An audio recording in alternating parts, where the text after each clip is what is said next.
And finally, perhaps the most successful of all the OER projects we heard about is TESSA, the consortium of mainly African institutions that are using OERs to empower teachers and change pedagogy in countries all over Africa.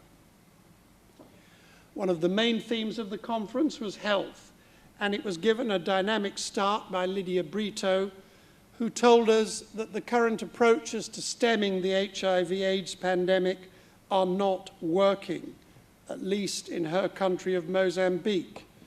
She drew particular attention to the challenge of helping AIDS orphans find a valued role in their communities. A child who has to be the head of a household at age 12 or 14 has great needs, and the world of open and distance learning needs to rally itself to provide self-instructional materials to help this large and sadly growing number of people.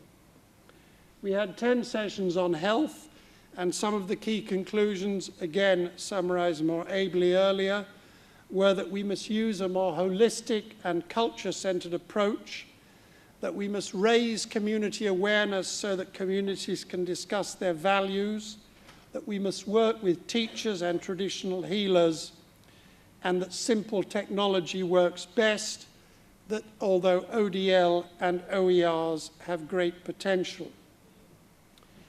Governance is a new area for COL and for discussions at these Pan-Commonwealth forums. But the 12 sessions devoted to this topic showed that there is an important agenda to be taken forward. Among the conclusions about the role of ODL in governance are the importance of peer learning to overcome the gaps between connected individuals, the need to link with local culture and so bring together modern and traditional methods of governance, and to create an online forum so that those who met here can maintain contact. You will agree that we have had an outstanding array of keynote speakers, and the series reached a wonderful finale this morning with Barney Pityana's address, which is still ringing in our ears.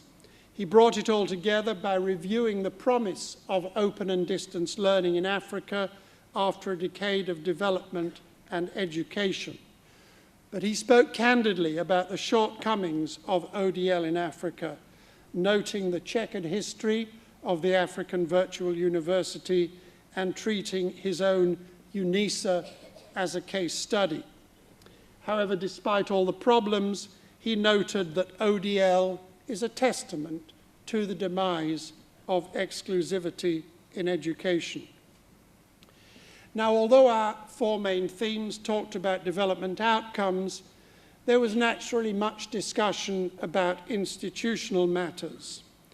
The challenges inherent in dual-mode universities were explored, and in this context, we were encouraged by the conferring of IDEA Awards to both the Open College of the University of Papua New Guinea and to one of its students.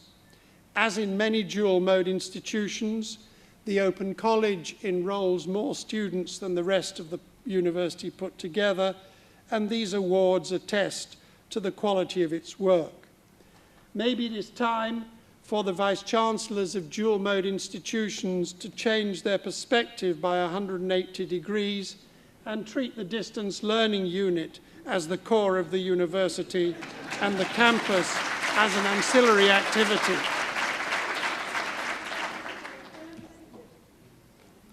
One preoccupation of many institutions, both open universities and dual-mode institutions, is the phenomenon of cross-border distance education that began with the University of London 150 years ago.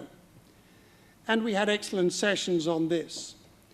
I retain in particular the threat of degree mills and bogus colleges that they pose to those who provide cross-border education with integrity. Only the combined efforts of governments, employers, and institutions will succeed in removing this global scourge that can so easily damage our own efforts. These are some of the issues that have occupied our time at this forum. But what about the dogs that didn't bark? What were the subjects we didn't talk about much? In some cases, we must admit that the dog didn't bark because we muzzled it. The programme committee discouraged descriptions of institutional practice and may have thereby inadvertently reduced the number of contributions on research. But some omissions are more disturbing. A session with the title, "Where Have All the Flowers Gone?" asked why there was less emphasis on gender at PCF 5, despite the fact that we were tackling issues like health and social justice, where gender is a central factor.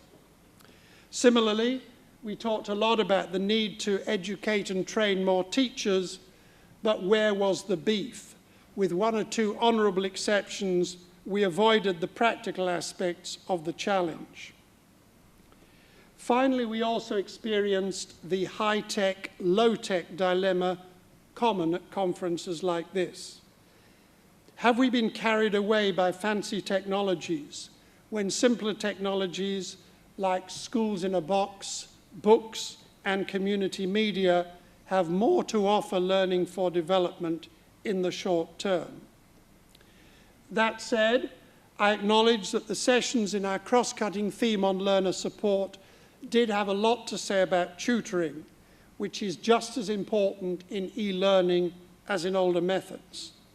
We must remember that the great strength that we bring to the new technologies as distance educators is our knowledge and experience of the basics on which good learning is built: quality materials, efficient logistics, and strong learner support. That, colleagues, is my view of the tip of the iceberg that I have seen in the last few days.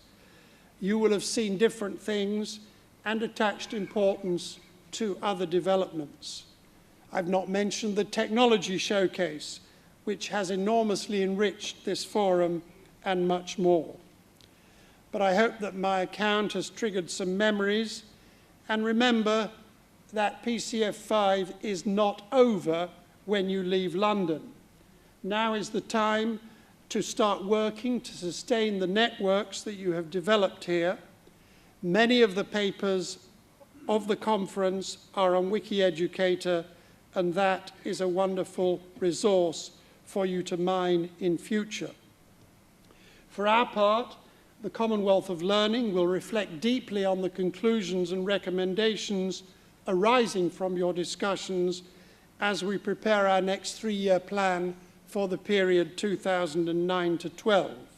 The timing is excellent because this process is just beginning, and it will culminate in the presentation of the plan to the 17th Conference of Commonwealth Education Ministers in Malaysia next June.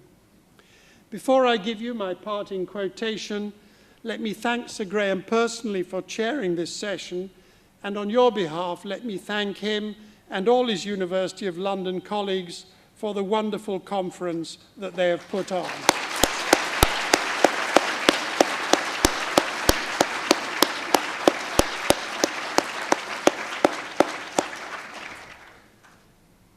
So I leave you with these words from one of our keynote speakers, Carol Bellamy. You are all part of that tapestry of innovation that we so desperately need in order to weave in order to get the job done.